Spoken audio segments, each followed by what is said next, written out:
This story is the background of the revelation of the Quran, Surah An-Najm, verses 19 to 21, which were revealed in Mecca.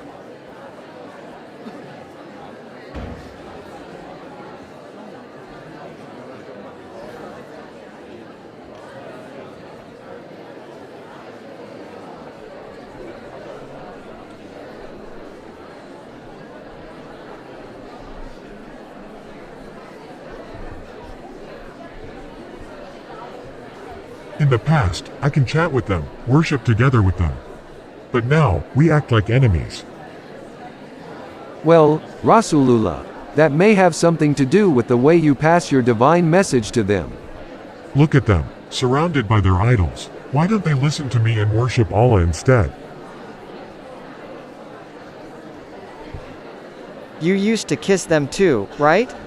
Oh, wait a minute. I think I got another message from Allah. I need to pass it to them. Oh boy, here we go again.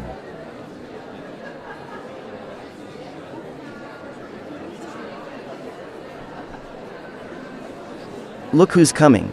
He only wants to insult our ancestors' beliefs. Are these what you worship? All of these idols? Yes, you worship them as well not too long ago, remember? Have you then seen Al-Lat and Al-Uzza, and the third one, Manat, as well? Suddenly, Satan came and inserted words into Muhammad. Others don't realize what Muhammad went through. These are the exalted Quranic, whose intercession is approved. These are the exalted Quranics, which are high-flying cranes. Their intercessions are expected. Wow, Muhammad just praised our gods. He returns back to his previous religion, the religion of our ancestors. Did he just acknowledge other gods besides Allah? Yeah. Maybe Allah has daughters after all. Haha. Tawheed? What Tawheed? After that, Muhammad prostrated in front of the idols.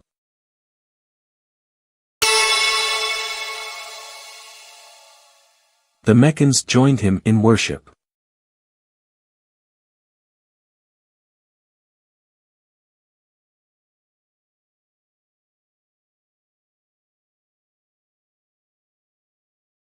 Wow, this is another level. Do we need to prostrate as well? He is our prophet, he knows better than us. All Muslims and non-Muslims prostrate in front of the idols.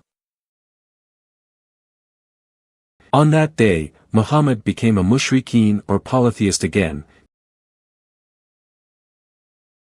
After that, Muhammad apparently still worshipped the gods of the Quraysh, so Allah rebuked him many times to stop doing it. Quran, Surah Al-Mudaththir, verse 1-5. O, you Muhammad, enveloped in garments, arise and warn, and magnify your Lord, and purify your clothes, and keep away from Aruj or the idols.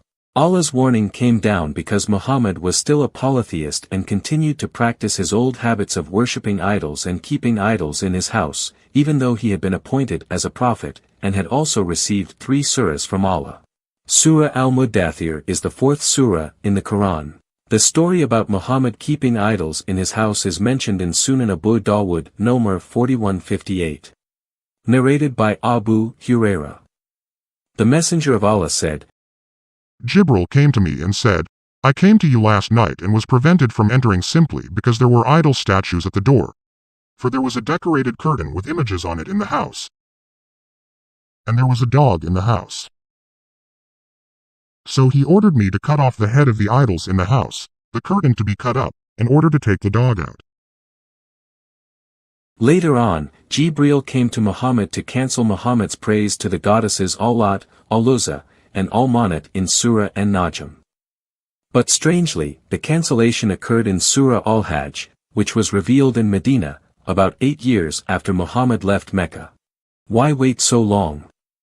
Apparently, Muhammad did not feel the need to change the verse praising the Quraysh gods, so 8 years passed without any changes to the verse. Surely something happened that urged him to change it.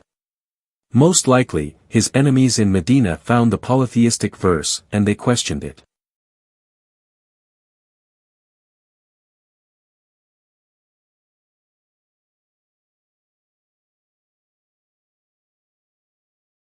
O Muhammad, you insult us polytheists, even though you are worshipping idols yourself. You put your praise of Al-Lat, Al-Uzza, Manat in Quran, Surah An-Najm, verse 19 to 21. How is that? Oh, about those verses, huh? Jibril has just told me that those verses did not come from him, but from Satan, who deceived me so that I said the satanic verses. But no worry, Allah already changed it to this. Have you then seen Al-Lat and Al-Uzza? And the third one, Manat, as well? Do you prefer to have sons while you attribute to him daughters? I feel sad because I have mispronounced the holy verses. But Allah then comforted me. Quran, Surah Al-Hajj, verse 52. Whenever we send a messenger or a prophet before you, O Prophet, and he recited our revelations, Satan would influence people's understanding of his recitation. But eventually Allah would eliminate Satan's influence. Then Allah would firmly establish his revelations. And Allah is all-knowing, all-wise. How can Satan control the tongue and mind of a prophet? You say that because you are a hypocrite, your heart is rough and full of strife. Quran, Surah Al-Hajj, verse 53. All that so he may make Satan's influence a trial for those hypocrites whose hearts are sick and those disbelievers whose hearts are hardened. Surely the wrongdoers are totally engrossed in opposition.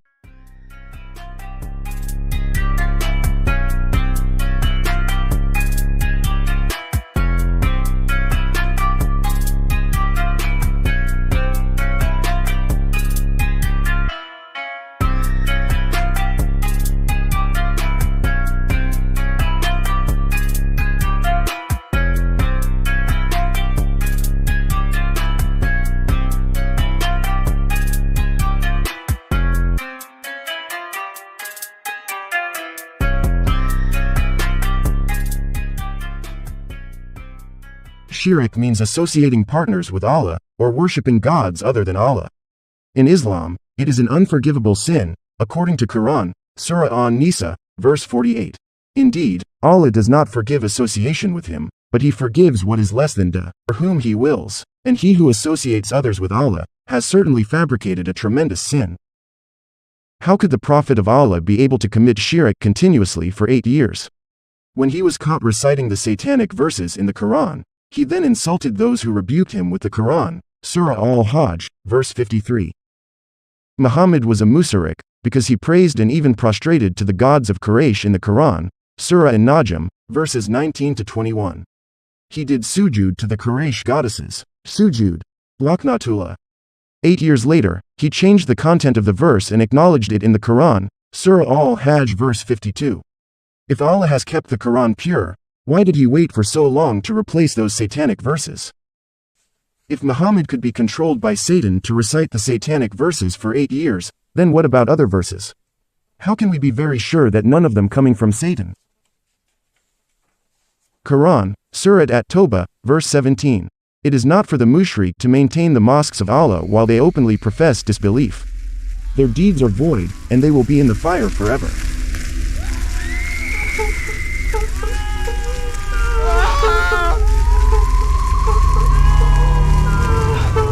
Are you still expecting the Prophet's intercession? He's in hell now.